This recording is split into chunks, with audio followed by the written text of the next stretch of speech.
Good morning class. Welcome to your daily current affairs on paper Hindu. So ee roju important articles evaithe unnayo chuddam. Right.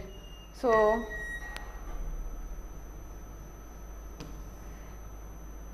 big ticket defense deals likely during PM's Paris visit. So నిన్న మనం already article చూసాం, similar article మళ్ళీ ఈరోజు.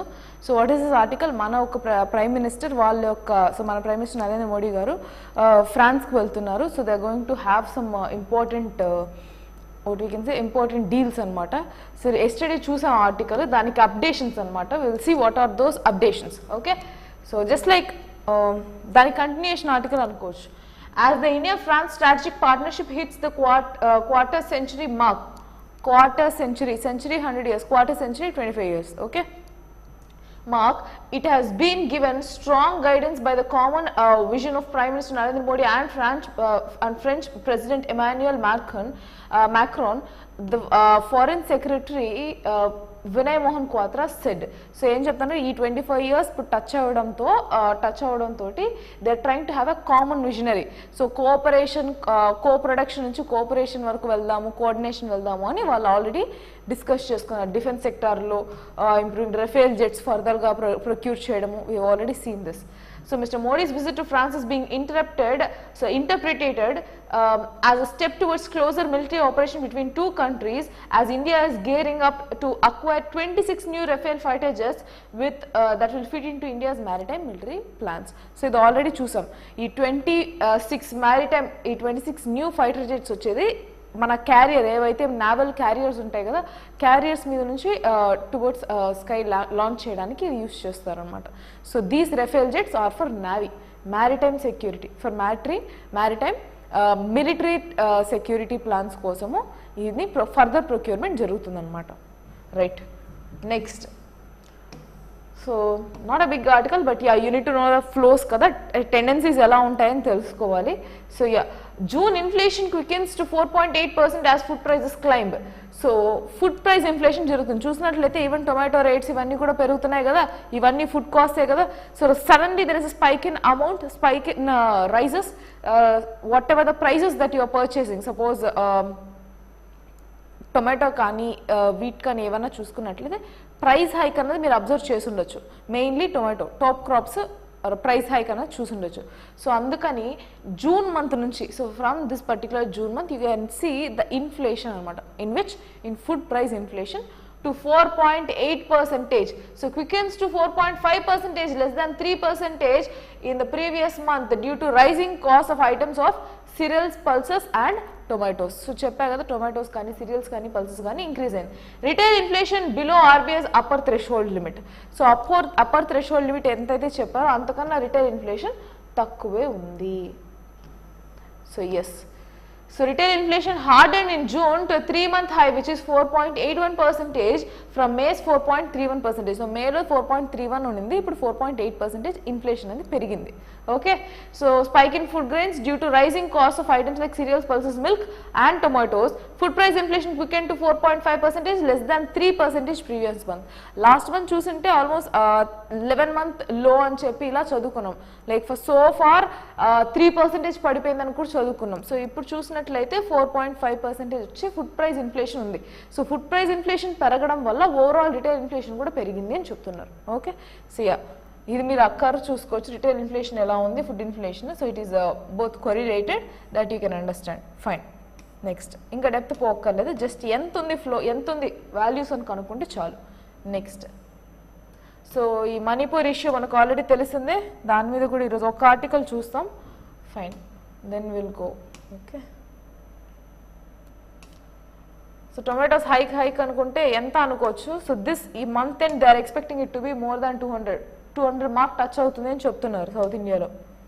North పంజాబ్లో already 200 వచ్చేసింది. So they are trying to procure. Government rejects EU Parliament move to discuss Manipur situation. The issue is totally internal to India, says Foreign Secretary, as MEPs criticize government BJP for implementing divisive ethno-nationalistic policies and broader misuse of APPSC, UAPA and FCRA and attacks on churches of Kuki tribals. So ఇప్పుడు ఈ issue గురించి మనం ఫర్దర్గా discuss చేద్దాం. Already Manipur issue గురించి చాలా articles on a daily basis వస్తున్నాయి. Every daily, not every day, on a daily basis వస్తున్నాయి మనకి. సో ఈ ఆర్టికల్లో ఏంటి అంటే, why I picked up this article leaving all those articles is that European Union ఏదైతే ఉందో వాళ్ళ పార్లమెంట్లో ఈ యొక్క మణిపూర్ ఇష్యూ డిస్కస్ చేద్దాము అని చెప్పి వాళ్ళు ఒక డెసిషన్కి వచ్చారనమాట. But India strictly vent against it. We don't want to discuss it. ఎందుకు ఈ ఇష్యూని వాళ్ళు అక్కడ పార్లమెంట్లో డిస్కస్ చేస్తున్నారంటే మన ఇంటర్నల్, అది కంప్లీట్ మన internal issue. So Manipur is something which is our own country's territory. So మన ఓన్ స్టేట్ గురించి అక్కడ డిస్కస్ చేస్తే ఏమవుతుందంటే మన సావరిటీ కాంప్రమైజ్ అవుతుంది. So that is what India has reacted. This issue is completely internal to India. So there is no need of any further intervention from any other foreign entity. ఇది మన వాళ్ళు ఇచ్చిన reply, right? So India on Wednesday rejected the European parliaments plan to hold an urgent debate on the violence of Manipur. ఎందుకు వాళ్ళు తీసుకోవాలి అనుకున్నారంటే దాదాపు 142 people చనిపోయారు. They been killed and almost 54,000 people were driven from their house since the violence eruption since May 3rd. May 3rd నుంచి ఎప్పుడైతే ఈ యొక్క ఇష్యూ రైజ్ అయిందో అప్పటి నుంచి ఇప్పటి వరకు, రైట్? సో అప్పటి నుంచి ఇప్పటి వరకు ఆల్మోస్ట్ 142 పీపుల్ చంపబడ్డారు. And apart from that 54,000 people have been evacuated from that particular places. So ఇంత ఇష్యూ జరుగుతుంది కాబట్టి మన ఇంటర్వెన్షన్ తీసుకోమా అని చెప్పి వాళ్ళు అడిగారు. But India strictly reacted against it. They don't want any other foreign entity or any organisation to involve into this particular issue, as it is our own internal security issue, not any other country's jurisdiction is necessary in that, right? Fine. So this is a matter totally internal to India. We are aware of the happenings in the European Parliament and have reached out members of European Parliament concerned. So వాళ్ళు ఎప్పుడైతే urgent discussion తీసుకొస్తామో అని అనుకున్నప్పుడు మేము already వాళ్ళకి intimate చేసాం. Because this completely our own issue and you have no rights to involve into our own country's sovereignty, right? That is what about this article. And one particular day we will discuss entirely about what is actually happening in Manipur. Already ఒకసారి discuss చేసాం. అది కాకుండా once this issue, if it comes to end, top to bottom ఒకసారి మొత్తం article చదువుకోవాలి. All related things that has happened regarding this Manipur conflict అనేది నేర్చుకోవాలి. Why? Because that is important. Internal security ఇష్యూస్లో సో ఫార్ ఇప్పుడు బర్నింగ్ ఇష్యూ అదే. Ethnic conflicts start అయిపోయాయి కదా. So you need to know what is this ethnic conflicts. So Meitei కమ్యూనిటీకి, కుకీ కమ్యూనిటీకి జరుగుతున్న ఇష్యూ ఇది. సో ఆ ఒక్క ఇష్యూస్ ఎంతవరకు పోతున్నాయి, దీనికి గవర్నమెంట్ స్పందన ఏంటి, సుప్రీంకోర్టు స్పందన ఏంటి, what is it's current functions, all these things we will deal once the issue is being completed. Okay, fine. At least if it is coming to end, then we can see, right? Next. So నిన్న చూసినట్లయితే పాకిస్తాన్కి $2 billion Saudi Arabia ఇచ్చింది అని చదువుకున్నాం. If you have followed yesterday's articles, just a second. Good morning Banuraj. Sorry, I haven't seen your text. Fine. So Pakistan gets final IMF nod for $3 billion loan in standby arrangement. So మనం నిన్న చూసినట్లయితే Saudi Arabia $2 billion loan ఇచ్చింది అని చదువుకున్నాం. ఆ తర్వాత it will be an added advantage to Pakistan as it is further opting for negotiations with IMF అని కూడా చూసుకున్నాం. So IMF has given nod, so it has finally agreed to issue them a loan of $3 billion. So overall వాళ్ళకు around $5 billion loan అనేది present అయితే sanction అయింది. That you need to understand. So $2 billion from Saudi and another $3 billion from IMF. Similar case Sri Lanka కూడా మన India తరపునే మనం $4 billion వాళ్ళు ఇప్పటికి వరకు మనం వాళ్ళకి ఇచ్చాం. And further they have also got loans from IMF, for which we have signed an agreement that yes, assurance ఇచ్చామన్నమాట, they will definitely pay అని. No other country did that. Fine. So that we have understood. The same thing have been mentioned here. You can just go through this. So Saudi Arabia got $2 billion and $1 billion from UAE. So UAE కూడా $1 billion వాళ్ళకి ఇచ్చింది అనమాట. Because అవి కూడా gulf countries, Muslim dominated countries కదా. So they will be in a direction to help who are in need, especially those same religion. Fine. Next IIP.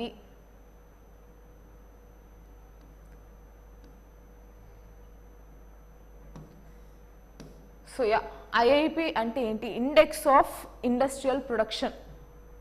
So ya, index of industrial production. IIP అన్నది ఒక index అనమాట. దీనిలో మేజర్గా ఒక country యొక్క inflation ఎలా tendencies మారుతాయి. So వాళ్ళొక set of basket 8 core industries తీసుకున్నారు. So this is about industry only. Index of industrial production 8 core industries తీసుకుంటారు. ఆ 8 కోర్ ఇండస్ట్రీస్లో ఎలా ఉంది, ఎంత పర్సెంటేజ్ ఇంక్రీజ్ అవుతుంది, ఎంత పర్సెంటేజ్ డిక్రీజ్ అవుతుంది, ఈచ్ సెక్టార్లో ఎంత వేరియేషన్ ఉన్నది అన్నది వాళ్ళు ఎన్ఎస్ఓ వాళ్ళు ఇస్తారనమాట. నేషనల్ స్టాటిస్టికల్ ఆఫీస్ అనేది వాళ్ళు ఒక రిపోర్ట్ జనరేట్ చేస్తారు మంత్లీ బేసిస్, ఇలా ఇస్తారన్నమాట. So 8 core industries. What are those 8 core industries? I have mention here. Coal, electricity, crude oil, cement, natural gas, steel, refinery products, fertilisers. Each దానికి ఎంతెంత level of percentage overall చూసుకున్నట్లయితే index 100% ఉంటుందన్నమాట. అందులో weight, each weight ఎంత? Coal వస్తే 10.33, electricity 19.85, ఇందులో highest వచ్చేసి refinery projects 28.04. So ఈ ఆర్డర్ ఏదైతే ఉందో వెయిట్స్ ఆర్డర్ అవి కూడా ఇంపార్టెంట్ అనమాట. This is important for your prelims to. Okay, so I have already posted this in the Telegram channel, so you can just go through the Telegram channel. And also if you are interested to get through this group 2 course, దానికి కూడా description లో mention చేస్తాం course. if you want you can just contact. so yeah, ఈ details అయితే important అండి. Fine. So IIP rises 5.2% led by infrastructure. So దేని వల్ల ఇది రైజ్ అయింది? 5.2% ఓవరాల్ 8 కోర్ ఇండస్ట్రీస్ రైజ్ అయ్యాయి. దీనిలో ఏ దాని వల్ల లేడ్ అవుతుంది? Because of infrastructure. So mining and manufacturing output increased as a swifter rate at 6.4% and 5.7%. So mining and manufacturing increase అయింది. ఎందుకు? Because it is led by infrastructure అన్నది అర్థం చేసుకోవాలి. Okay, fine.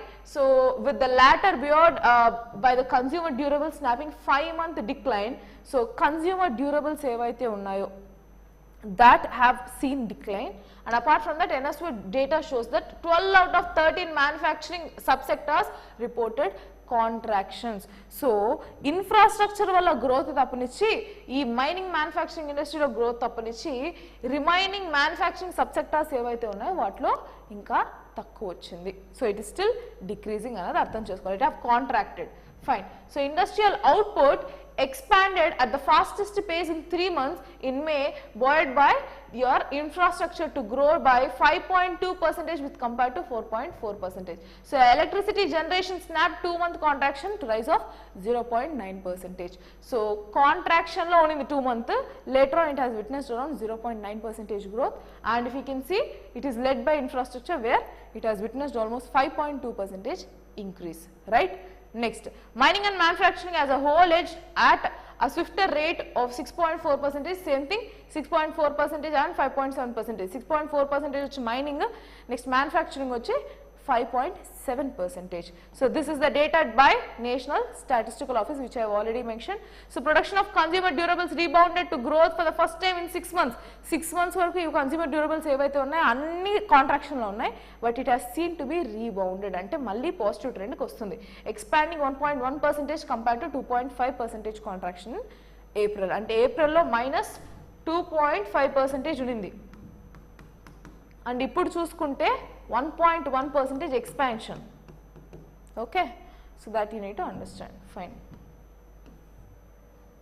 సో ఈ నెంబర్స్ గుర్తుపెట్టుకోవాల్సిన అవసరం ఉందా అని అంటే అవసరం లేదు, but by what it is leading అన్నది important. So right now it is by infrastructure.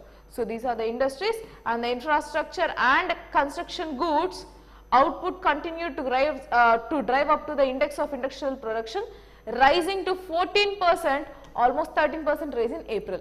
So April లో 13% చూస్తే రైజ్, ఇప్పుడు 14% ఉంది. సో ఇన్ఫ్రాస్ట్రక్చర్ అనేది కంప్లీట్ పాజిటివ్ ట్రెండ్ లో ఉన్నదని అర్థం చేసుకోవాలి. Next we'll go with the next article.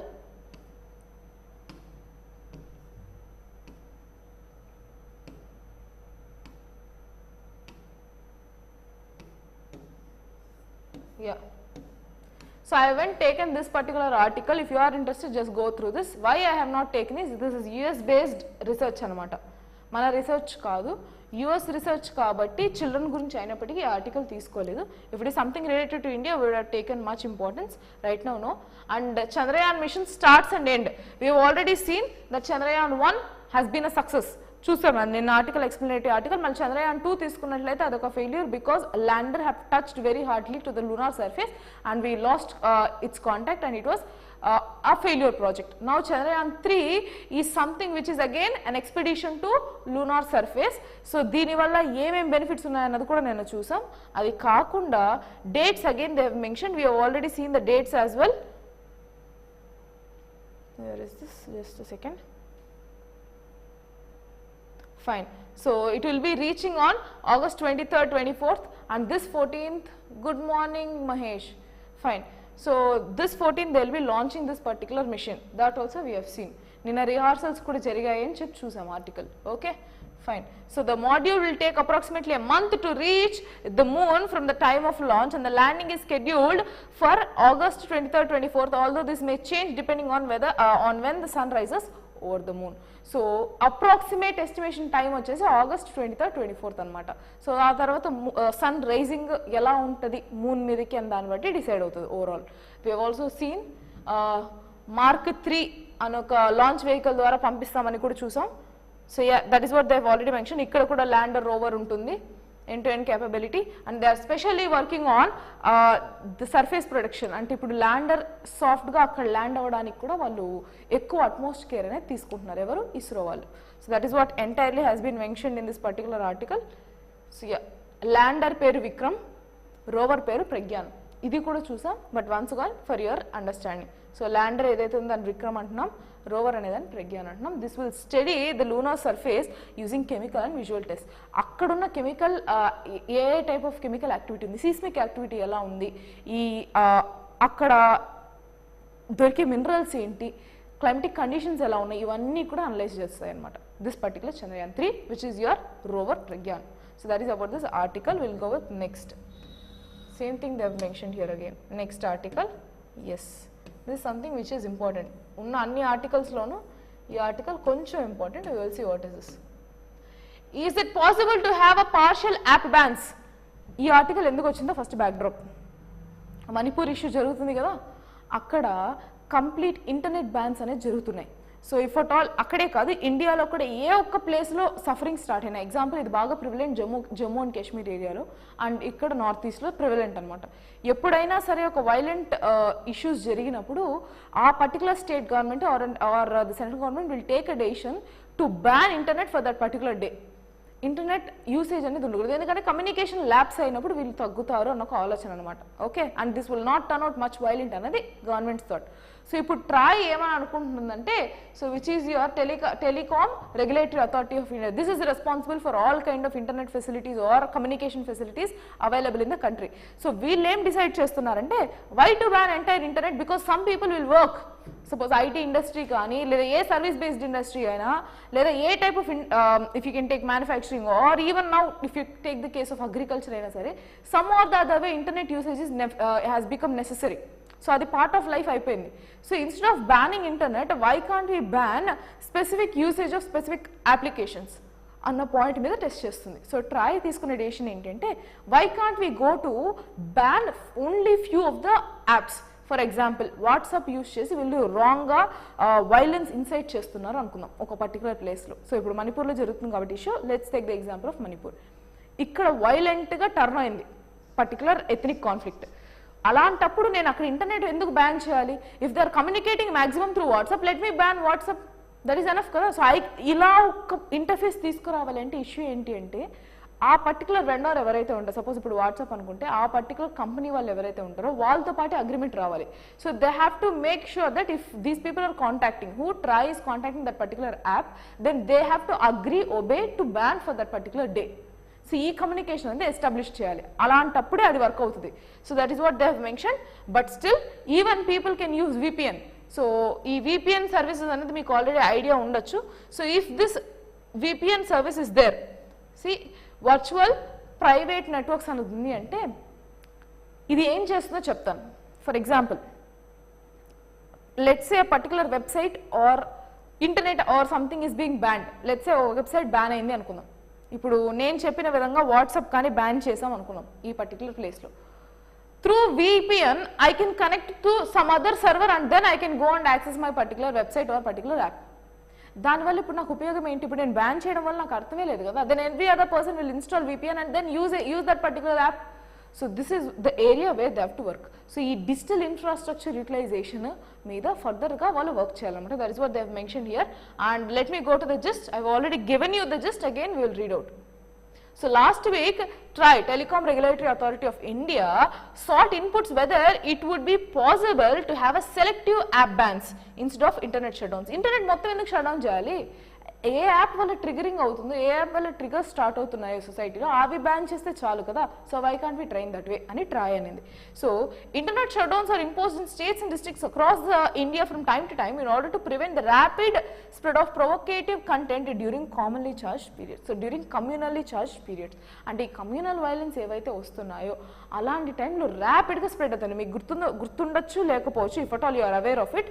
Ayodhya case జరిగినప్పుడు there was a strict implementation from the strict implementation and there was a what we can say awareness program that was being given. Awareness ante entante regulations వచ్చాయి. ఏంటి అంటే if at all anyone is posting anything related to this particular case triggering some other community, అంటే Hindus కి Muslims కి మధ్య జరిగింది కదా, ఏ ఒక్క దాన్నైనా సరే ఇగ్నైట్ గా చేసినప్పుడు వాళ్ళని వెంటనే అరెస్ట్ చేస్తామని, ఆ పర్టికులర్ పోస్ట్ ని రిమూవ్ చేస్తామని చెప్పి ఆల్రెడీ ముందే కేసుకు ముందే వార్నింగ్స్ అనేది ఇవ్వబడ్డాయి. So this kind of warnings is something which the court or government has preferred instead of internet shutdowns because that is something related to entire India. ఇప్పుడు ఒక పర్టికులర్ స్టేట్ కానీ డిస్ట్రిక్ట్ కానీ ban చేసుకున్నప్పుడు వాళ్ళు direct internet shutdown చేస్తున్నారు. అది అవసరం లేదు కదా అనేది point. So the approach suggested by TRAI would require telecom operators and messaging app firms like WhatsApp to cooperate each other to stop services during this particular shutdown. అదే కదా నేను చెప్పింది. సో ఒక పర్టికులర్ ప్లేస్లో ఒక యాప్ వద్దు ban చేయాలి ఒక రోజుకి అనుకున్నప్పుడు ఆ ఒక్క వెండర్ ఎవరైతే ఉన్నారో, సో ఆ ఒక కంపెనీ ఏదైతే ఉందో దాంతో పాటు వీళ్ళ అగ్రిమెంట్ ఒక రావాలి. They have to cooperate with each other to shut down in that particular area. So issue here comes with VPN. సో ఆ ఒక్క ఏరియాలో ఆ ఒక్క సర్వర్ డౌన్ చేశారనుకోండి వాళ్ళు, if they are able to connect with some other server, then what is the issue? Then what is the purpose of their particular implementation of ban for that particular application? So ఈ ఏరియాలో వాళ్ళు work చేయాలి. Same thing they mention entirely in this article. Can VPNs be blocked అన్న point ఒక్కసారి చూద్దాం. So blocking VPNs is not straightforward as companies operating them tend to frequently change the IP address associated with their servers. While VPN services websites may be blocked, the installation files can be found elsewhere online. So ఇక్కడ issue ఏంటంటే పోనీ VPN ని black చేయొచ్చా? So మేము internet shut down చేసినప్పటికీ లేదంటే application shut down చేసినప్పటికీ వీళ్ళు ఫర్దర్గా యూజ్ చేస్తున్నారు అని అనుకుంటే, ఇప్పుడు కొన్ని సైట్స్ మనం బ్యాన్ చేసినప్పటికీ people use different servers to login.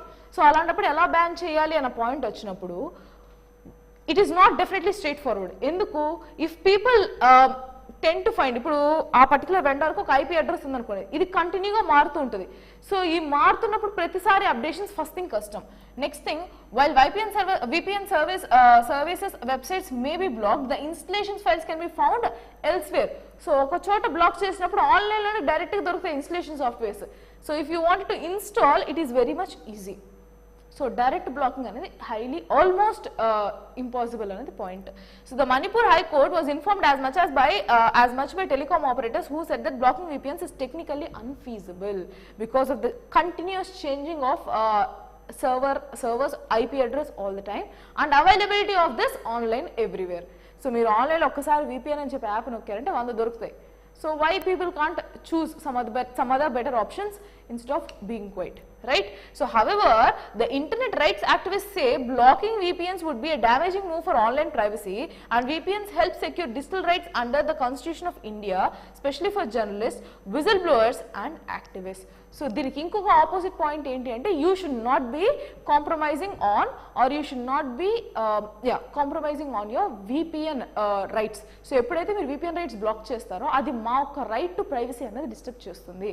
So right to usage of digital content is also our own right to privacy, right to life under article 21 అన్నది point, which is guaranteed by constitution of India. అదే కదా article 21 ద్వారా వీళ్ళకి ఆ right ఉంది. So మీరు అది ban చేయకూడదు అనేది ఇంకొక క్రిటిసిజం అనమాట. సో ఫర్ సపోజ్ జర్నలిజం వాళ్ళు ఒక డేటా కలెక్ట్ చేయాలి, ఇంటర్నెట్ లేకపోతే ఎలా కలెక్ట్ చేస్తారు? సో మీడియా రైట్స్ కాంప్రమైజ్ అవుతున్నాయి కదా, freedom of speech and expression is compromising. So all these things also should be kept in mind. Fine. So the encrypted nature of information transfer over VPNs allows them not only to secure confidential information but also to safeguard their own identity, thus protecting them from surveillance and censorship. ఆ VPN వాడేదే దానికోసం. ఇప్పుడు for suppose WhatsApp ఉంది, your messages are being encrypted అని వస్తుంది. దాని అర్థం ఏంటి, ఇక్కడ నుంచి నేను ఒకరికి మెసేజ్ పెట్టాను అంటే ఆ మెసేజ్ ఎన్క్రిప్ట్ అవుతుంది విత్ సమ్ వర్డ్, అది ఉన్న మెసేజ్ సమ్ కీవర్డ్స్తో మార్చి, so it will be like secret message which will be decoded in the receiver's end. So వెళ్ళే ఫ్లోలో ఎక్కడా సరే మెసేజ్ ఏదైతే నేను పంపించానో అది ఎక్కడ అక్కడ డీక్రిప్ట్ అవుతుంది, అట్ ద రిసీవర్స్ ఎండ్లో మాత్రమే డీక్రిప్షన్ అనేది జరుగుతుంది అనమాట, which ensures there is privacy and security for the users. Same thing here. So VPN is also protecting that and it is also protecting the persons identity. Different servers వాడతారు, so ఎక్కడ నుంచి origin person అనేది కనుక్కోవడం కష్టం కదా, different IP addresses, different servers. So that will be a difficult task which ensures security at the same time it is a burden on the government అన్నది అర్థం చేసుకోవాలి. Okay, fine. So that is entirely about this article. Fine, will go with the next article. What is national research foundation? ఇది కూడా one of the important articles అండి, ఎందుకంటే ఈ బడ్జెట్లో introduce చేశారు ఇది. This budget 23-24 they have introduce this national research foundation. So what is this? To be specific, like చాలా సింపుల్గా చెప్పాలి అంటే నేషనల్ రీసెర్చ్ ఫౌండేషన్ అనేది ఏంటి అంటే దీని ద్వారా ఫండింగ్స్ ఇస్తారు IITస్కి, IIMస్కి, ఏవైతే పెద్ద పెద్ద రీసెర్చ్ ఇన్స్టిట్యూషన్స్ ఉంటాయి, నాట్ IIMs, IITs, IIScs ఇలాంటివి ఉంటాయి కదా, అలాంటి ఒక పెద్ద పెద్ద ఇన్స్టిట్యూషన్స్కి ఎవరైతే రీసెర్చ్ అండ్ డెవలప్మెంట్లో ఉన్నారో వాళ్ళకి స్పాన్సర్స్ ఇస్తుంది. They will connect with different stake holders అనమాట. సో వాట్ ఈస్ దిస్ అన్నది చూస్తే ద అలొకేటెడ్ ఫండ్ ఎంత ఉంది, what is this అన్నది చూసేద్దాం. So we will see. The Union Cabinet approved the introduction of National Research Foundation Bill in Parliament. They have also have mentioned in budget 23-24 stating that we will be establishing this particular National Research Foundation Bill. So what is this? So NRF will operate with a budget of 50,000 crore for the 5 years, అంటే ప్రతి year 10,000 కోట్లు, అలా 5 సంవత్సరాల వరకు ఇస్తారనమాట. 50,000 crores is their budget. That's not it. ఇది మొత్తానికి కలిపి 28%, of which 28% 14,000 crore will be from the government share. అంటే ఈ 50,000 crore అన్నది ఇస్తుంది, గవర్నమెంట్ హ్యాస్ అప్రూవ్డ్, కానీ this is in a model of PPP. This is for research. How? 14% from government and rest all percentage. Is it 14? Sorry, 28. So 28% and 72. 28% from government and 72% from private sector. So ఇది almost 36,000 and remaining 14,000 crores ఇక్కడ నుంచి వస్తుంది అనమాట. Right? So that is what they have mentioned here.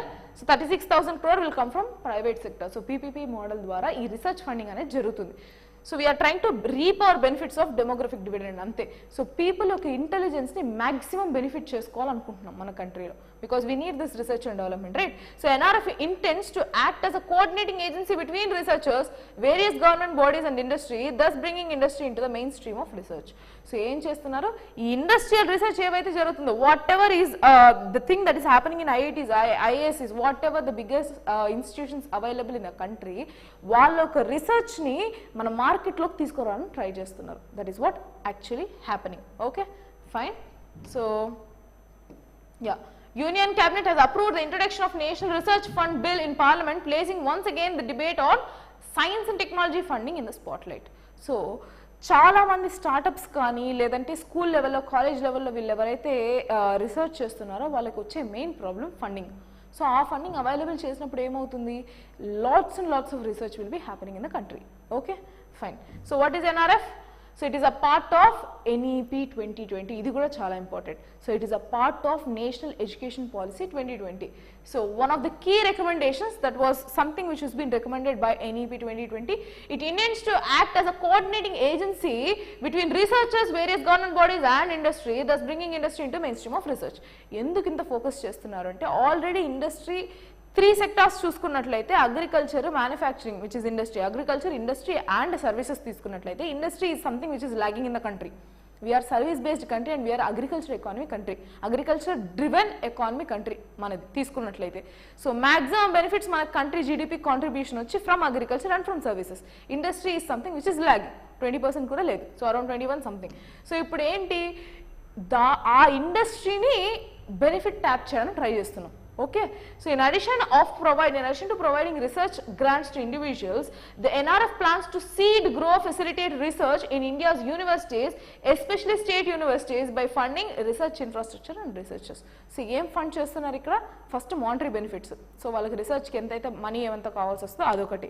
Next different infrastructures, state universities, Indian universities అంటే IITs ఇవన్నీ, NITs ఇవన్నీ వస్తాయి. And state universities ఇంకేమైనా ఉన్నాయంటే అవన్నీ. Next by funding infrastructure.